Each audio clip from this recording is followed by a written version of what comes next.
Hello students. So in grammar we have started the first chapter, that is sentences, and in previous session we have studied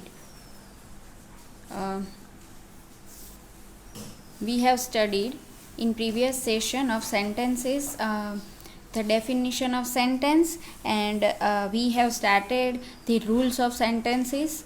In that topic we have completed 1 to 4 rules. The video you have got, so if you have any doubt in that, you please ask me, and today we are going to continue that. So rule number 5. Before that, let us revise the definition of sentence. So a sentence is, in simple way, the group of words which have some meaning or complete sense. And second thing is, a sentence must have subject and verb both in it. So that is called sentence. And the rules of sentences are about subject verb agreement. So and we were learning the subject verb agreement. In subject verb agreement there should be a coherence between subject and verb. जैसे sentence में subject होना चाहिए और verb होना चाहिए, ये तो basic है, पर सब्जेक्ट और वर्ब में, वर्ब का मतलब है एक्शन वाले जो शब्द है, क्रियादर्शक शब्द या क्रियापद, उसको बोलते हैं वर्ब. और सब्जेक्ट का मतलब है जो वो क्रिया कर रहा है सेंटेंस में. वर्ब जो क्रिया दिखाता है, वो क्रिया करने वाला इंसान जो है वो सब्जेक्ट कहलाता है. तो सब्जेक्ट अगर एक वचन में हो तो वर्ब भी एक वचन का यूज़ होता है, और सब्जेक्ट अगर बहुवचन में हो तो वर्ब भी बहुवचन का यूज़ होता है. तो इस को बोलते हैं सब्जेक्ट वर्ब एग्रीमेंट. एग्रीमेंट का मतलब है दोनों के बीच में संबंध. तो इस सब्जेक्ट वर्ब एग्रीमेंट के कुछ रूल्स थे, तो हमने 1 to 4 रूल्स किए थे. आज 5th रूल्स से हम स्टार्ट करेंगे. So let us start. A singular verb must follow either, neither, each, everyone. In 4th rule we have seen either or, neither or, nor. This kind of sentences must have singular verb. तो either or neither nor वाले sentences में singular verb use होता है. जैसे कि singular verb कौन कौन से हैं? इज़, वॉज, हैव, ये सभी जो है वो सिंगुलर वर्ब है, हमको पता है. तो इसी तरीके से ईच एंड एवरी वन जहाँ पे आता है तो वो बहुवचन में नहीं गिना जाता है, वो एक वचन में गिना जाता है. तो let us see the example. Everyone has to sing. यहाँ पे एवरी जो है वो बहुवचन दर्शक शब्द है. Every is the word which shows plural thing, but every के साथ वन जुड़ा है, तो इसका मतलब होता है हर एक को गाना पड़ेगा. Everyone has to sing. तो यहाँ पे हैज़ जो है वो सिंगुलर वर्ब है. हर के साथ एक जुड़ा है ना, तो वो सिंगुलर हो जाता है. तो एवरीवन या ईच वन जैसे वर्ड्स जो है उसके साथ प्लूरल फॉर्म नहीं यूज़ होगा, उसके साथ वर्ब का सिंगुलर फॉर्म यूज़ होगा. For example has, is, was, इस तरीके से. Each one of the student is being trained का मतलब है हर एक स्टूडेंट ट्रेन हो रहा है, हर एक स्टूडेंट्स को ट्रेनिंग मिल रही है. तो यहाँ पे एक एक स्टूडेंट की बात हो रही है, इसलिए वहाँ पे वर्ब का एक वचन का यूज़ होगा. 6. Even if they are joined by a conjunction, 2 nouns qualified by each or every must have a singular verb. इसमें ऐसा कहा गया है कि 2 नाउन जो है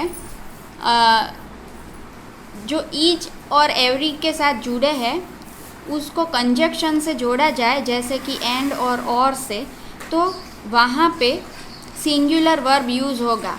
वो 2 नाउन है, फिर भी वहाँ पे सिंगुलर वर्ब यूज़ होगा. क्यों? क्योंकि वो ईच या एवरी के साथ जुड़े हुए हैं। For example, each truck and each car is being searched. हर एक ट्रक और हर एक कार को सर्च किया जा रहा है।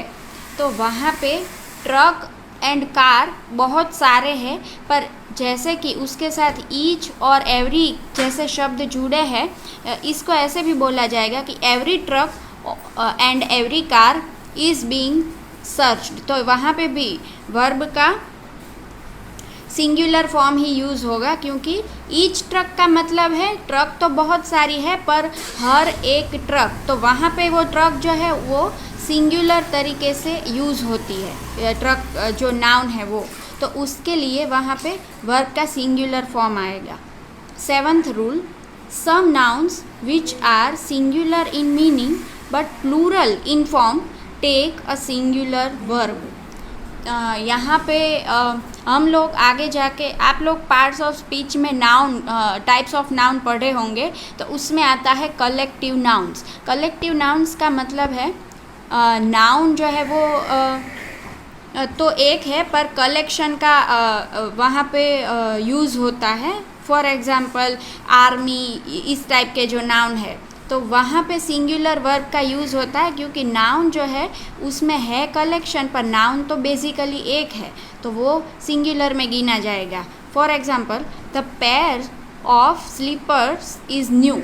तो स्लीपर की जो पैर है वो नई है, तो वहाँ पे भले ही वो पैर है, पैर का मतलब है दो स्लीपर, दो पैर के एक एक स्लीपर, तो स्लीपर्स दो है पर उसकी पैर जो है वो एक है, तो इसलिए वहाँ पे वर्ब का सिंगुलर फॉर्म यूज़ किया जाएगा। इसको ऐसे भी देखा जाता है कि वहाँ पे अगर पैर ना होके पैर्स होता, this pairs of slippers is, this pairs of slippers ऐसा होता, तो वो एक से ज़्यादा पैर्स होती, तो वहाँ पे वर्ब का प्लूरल फॉर्म आएगा। तो the pairs, these pairs of slippers are new, pair के साथ अगर एस हम रख ले तो वहाँ पे वर्ब का प्लूरल फॉर्म आएगा, क्योंकि वो एक से ज़्यादा पैर्स है।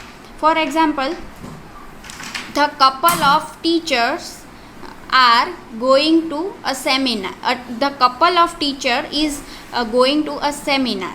तो टीचर का, दो टीचर का एक ग्रुप है, दो टीचर, कपल का मतलब है दो इंसान, तो दो टीचर का एक ग्रुप या कपल है, वो सेमिनार के लिए जा रहा है, तो वहाँ पे वर्ब का सिंगुलर फॉर्म आएगा। 8, some nouns which are plural in meaning but singular in form is takes a plural verb। जो 7th है उससे उल्टा, the children are playing in the garden। यहाँ पे कलेक्टिव नाउन जैसे कि तैसे यूज़ होता है। चिल्ड्रन जो है वो कलेक्टिव नाउन है, मतलब एक से ज़्यादा चिल्ड्रन, चाइल्ड का प्लूरल फॉर्म, तो वो प्योरली प्लूरल फॉर्म है, तो वहाँ पे प्लूरल का ही यूज़ होगा वर्ब का। तो children are playing in the garden. 9, singular verbs are required when the collection is thought of as a whole। whole का मतलब है समग्र, पूरा, तो जो विचारों का या आइडिया का कलेक्शन है उसको पूरा एक तरीके से ही अगर सेंटेंस में एक्सप्रेस किया है तो वहाँ पे सिंगुलर वर्ब आएगा। For example, the troop is going to give a performance. Troop का मतलब है एक ग्रुप पूरा, तो a group is going to give a performance, तो ग्रुप जो है वो एक से ज़्यादा लोगों का है, पर है तो एक ही ग्रुप, तो इसीलिए वहाँ पे सिंगुलर फॉर्म आएगा। The audience was enthralled at their performance. Audience जो है वो उनके परफॉर्मेंस से बहुत उत्साहित है। तो ऑडियंस है तो बहुत ज़्यादा लोग, पर ऑडियंस एक ही शब्द में वो पूरा लोगों का समूह समा जाता है, तो शब्द उसके लिए सिर्फ एक है, ऑडियंस, तो इसीलिए वर्ब भी एक का ही यूज़ होगा, singular verb. 10th, a singular verb is required when the plural noun depicts some specific quality or amount considered as a single whole unit. 9th के जैसा ही है. अगर जो प्लूरल नाउन है, नाउन प्लूरल है, पर वो एक ही कोई अमाउंट या एक ही स्पेसिफिक क्वांटिटी दर्शाता है, तो वो प्लूरल नाउन के साथ भी हम लोग सिंगुलर वर्ब यूज़ करेंगे. For example 3 kilometres is a long distance. 3 kilometre बहुत ज़्यादा डिस्टेंस है. For example 5000 is a big amount. हाँ, तो 5000 बहुत बड़ी रकम है. तो यहाँ पे आपको फोकस 3 किलोमीटर्स के प्लूरल पर नहीं करना है, वहाँ पे आपको फोकस सेंटेंस के दूसरे पार्ट पे करना है. इज़ अ लॉन्ग डिस्टेंस, तो डिस्टेंस जो है वो एक ही है. डिस्टेंस वर्ड जो यूज़ किया, या फिर वो 5000 वाले सेंटेंस में अमाउंट वर्ड जो यूज़ किया वो सिंगुलर टाइप का है, तो इसलिए वहाँ पे वर्ब का सिंगुलर फॉर्म यूज़ होगा. वहाँ पे 3 किलोमीटर्स भले ही बहुवचन हो, पर यूज़ होगा सिंगुलर फॉर्म का, क्योंकि डिस्टेंस वो पूरा पीछे सेंटेंस का दूसरा भाग है. जो डिस्टेंस का आइडिया है वो होल पूरा एक आइडिया है, तो इसलिए वहाँ पे वर्ब का सिंगुलर फॉर्म यूज़ होगा. So that is the rules of subject verb agreement. I know the rules are very much some difficult, so you have to listen this video 2-3 times, and you please if you have doubt you ask me and be clear with every topic, and by practice you will learn this subject verb agreement. आप rules को रट्टा मारने की कोशिश मत करना, rules को समझना. आप ऐसा हो तो आपकी ग्रामर की बुक में ये जो रूल है फर्स्ट चैप्टर में वो पढ़ना 2-3 बार, और ये वीडियो भी देखना 1 से ज़्यादा बार, तो आपको जो आइडिया है वो क्लियर हो जाएगा. और उसके बाद हम बहुत सारे सेंटेंस की प्रैक्टिस करेंगे. इससे आपको जो ये है रूल्स सब समझ में आ जाएंगे प्रैक्टिस से. इसको गोखने की या मग करने की कोशिश मत करना. ये रूल्स आपको ऐसे एग्ज़ाम में रूल्स की तरीके से नहीं पूछे जाएंगे, तो रूल्स को समझने की कोशिश करना. So this was for this session, and from next session we are going to learn the example, and as the study material also I will give you some more examples regarding these rules. So I hope you have understood the topic, and hope you have good day. Take care.